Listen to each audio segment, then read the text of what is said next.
Good day everyone, my name is Palanga Joytina Torres, and now I'm going to discuss the definition of comic books, the different key components, and the different genres of comic books. But first, allow me to read our learning objectives. At the end of the lesson, the student should be able to understand what is comic books, analyze the various elements of comic book storytelling, and identify different genres within the comic book medium. So this is the activity, but now we will proceed to the discussion. So comic books. Comic books is a visual storytelling medium. A comic books is a publication that tells a story primarily through images, with text, often in the form of speech bubbles or captions. It's a unique blend of art and literature, capable of conveying complex narratives and emotions in a visually engaging way. So comic books is one of the genres of popular literature. It is a unique form of fiction. So comic books is a blend of art and literature, and are a distinctive form of storytelling that combines visual elements, the art, also the textual elements, the literature. This unique blend allows us for a rich and immersive narrative experience. I know that we are very familiar of comic books, and we know that it's visually engaging and thought-provoking way to tell stories. Later on, I will discuss the different components of a comic books. But now, allow me to show you this short video clip about the history of the comic books that I found in the internet. American art forms! But where did they get their start? Who actually invented comic books?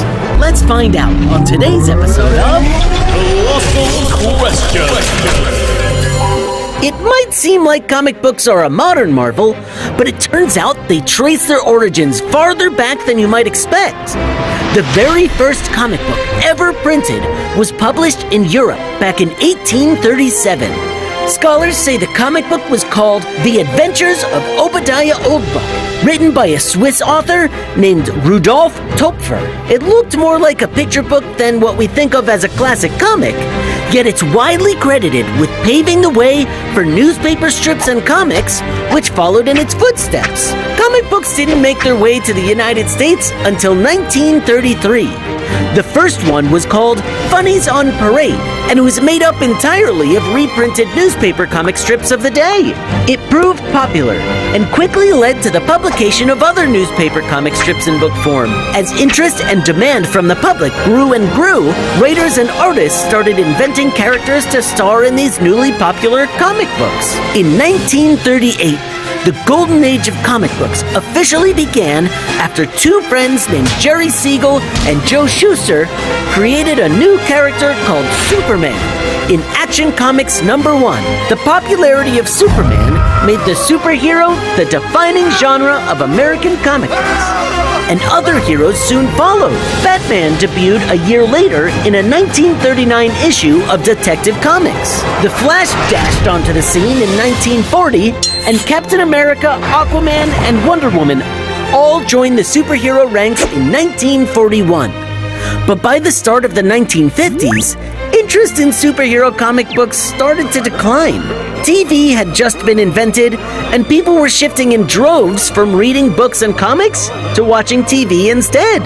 But by the 1960s and 70s, a new wave of superhero interest, called the Silver Age of comic books, swept the nation, and we've never really looked back since. Today, it's hard to imagine a movie theater or toy store not chock full of movies and toys about superheroes. And one thing seems for certain: comic book superheroes are here to stay. And now you know. So this is the different components of a comic books. The first one is the panels. So panels is the individual frames that present a scene or movement in the story. So as you can see here in the left side, this is what we call the panel. Panels define the boundaries of a scene, isolating it from other elements on the page. The role of panel is in comic book storytelling is that readers can appreciate how the artist uses them to control the pace, focus, and emotional impact of the narrative.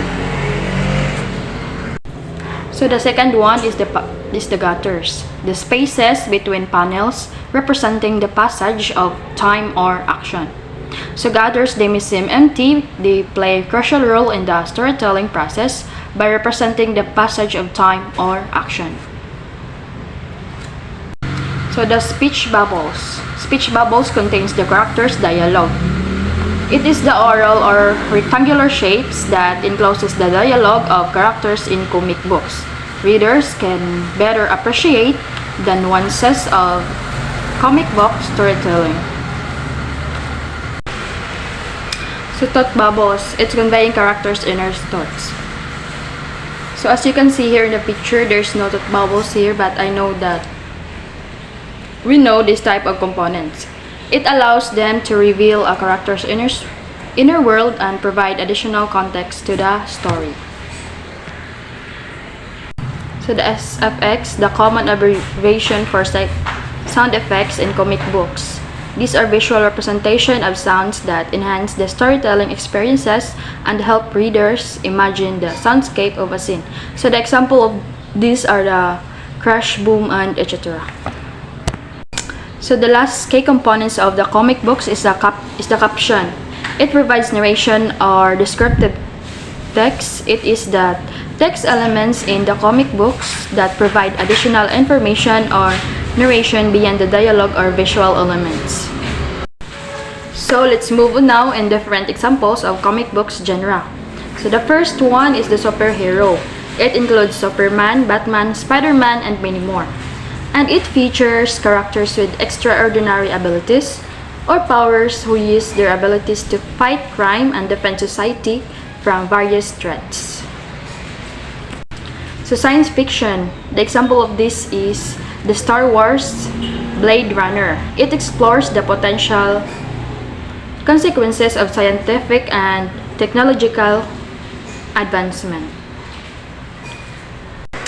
So the fantasy, Lord of the Rings and Sandman, a genre of fiction that involves the use of magical elements, supernatural beings, and mythical creatures. It often takes place in imaginary worlds that are distinct from our own. And also we have horror. It includes Walking Dead and Hellboy that aims to evoke fear, suspense, and discomfort in readers.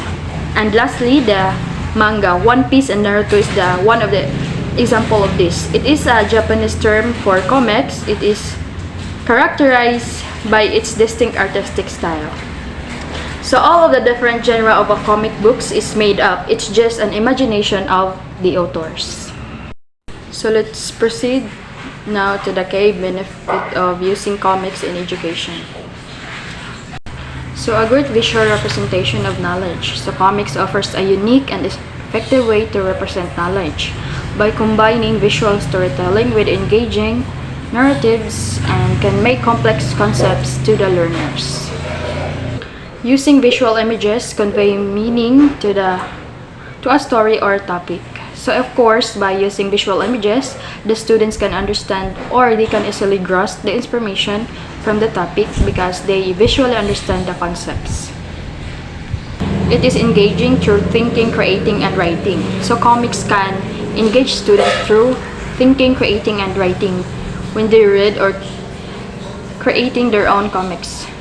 It can enhance their critical thinking skills, creativity, and writing skills because they use their knowledge and imaginations to come up a story with the beginning until the ending.